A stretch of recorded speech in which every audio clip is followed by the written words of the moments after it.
Chers auditeurs, c'est avec un grand plaisir que j'ai saisi l'occasion qui m'est offerte de m'adresser à vous, afin de vous faire part de mes ambitions et de ma vision de l'avenir de notre ville et capitale Alger.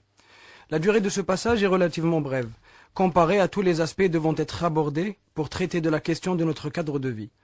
Je me contenterai alors d'aller vers ce qui me semble prioritaire. Mon objectif n'est pas de vous faire rêver. D'ailleurs, tous les projets que je vais citer sont bien réels, ils sont déjà étudiés, programmés et pour certains déjà en cours de réalisation. Ma démarche n'est ni électoraliste ni populiste. Je m'adresse à vous aujourd'hui en tant que citoyen amoureux de sa ville, en tant que militant pour l'amélioration de notre quotidien. Je suis aujourd'hui candidat à l'Assemblée populaire de la wilaya d'Alger, une assemblée qui a pour principale mission de veiller à la bonne mise en œuvre de tous les projets ayant trait à l'aménagement territorial de la wilaya. Elle constitue aussi une force de proposition en se faisant le porte-voix du citoyen. Cette instance élue participe ainsi à la gouvernance de notre capitale, aux côtés du Wali et de ses équipes.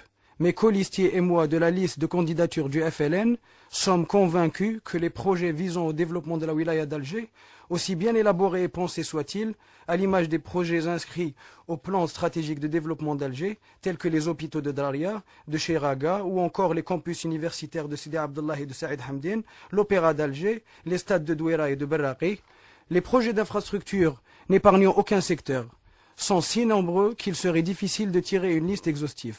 Mais pour revenir à ce que je disais, aussi bien étudié soit-il, leur aboutissement exige un accompagnement constant, mettant au cœur de la réflexion le citoyen, prenant en compte ses attentes, ses aspirations, ses préoccupations.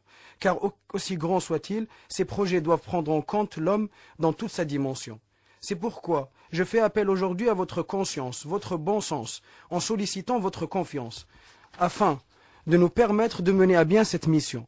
Je m'engage en mon nom et celui de mes frères candidats du FLN à exécuter durant mon mandat toutes les missions et prérogatives conférées par la loi, afin de vous représenter le plus fidèlement possible. Je vous parle tout en imaginant vos réactions. Les plus optimistes se disent « Nous commençons déjà à voir les résultats et l'amélioration se fait ressentir ». Pour les plus pessimistes, je les imagine se dire « Promesses électorales qui seront oubliées au lendemain du scrutin ». Au premier, je dirais « Vous avez raison d'y croire ». Vis-à-vis des seconds, je me sens impuissant, car je les imagine déçus de certaines promesses non tenues et se sentent aujourd'hui abusés. Je leur dis quand même que pour ma part, j'ai 27 ans, je n'ai jamais exercé de mandat électoral ni de responsabilité administrative.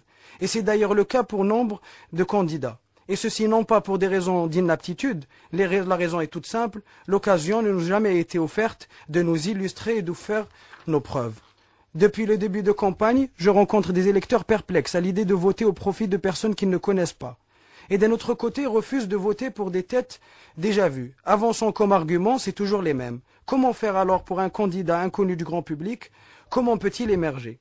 Croyez-moi, être candidat n'est pas chose aisée.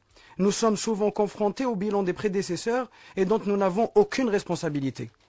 Nous, jeunes militants, avons dû faire nos preuves durant plusieurs années, avant de gagner la confiance de nos aînés. Dans une société patriarcale telle que la nôtre, il est difficile de convaincre qu'on est digne à la succession et que la nouvelle génération sera à la hauteur des défis, que la jeune génération est aujourd'hui capable de gérer son présent et de décider de son devenir. Nos aînés de la politique, plus expérimentés, sont disposés à nous accompagner, à nous former. Reste à vous, chers électeurs, de faire un pari sur l'avenir et accompagner cette mutation.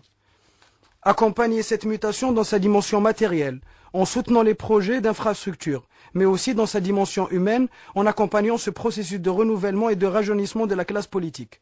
Les candidats du FLN sont bien conscients des défis à venir et sont prêts à les affronter.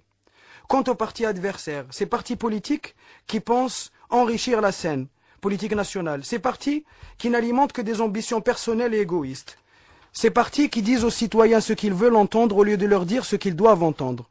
Je leur demande, dans l'intérêt de notre pays, d'être une force de proposition, d'enrichir le débat et de ne pas tomber dans le dénigrement aveugle. Chers auditeurs, je vous remercie pour votre attention. En attendant de vous voir nombreux à nos côtés le 29 novembre prochain, je vous invite à vous rapprocher de nos permanences électorales. Nous répondrons à toutes vos questions et écouterons toutes vos doléances. Encore merci.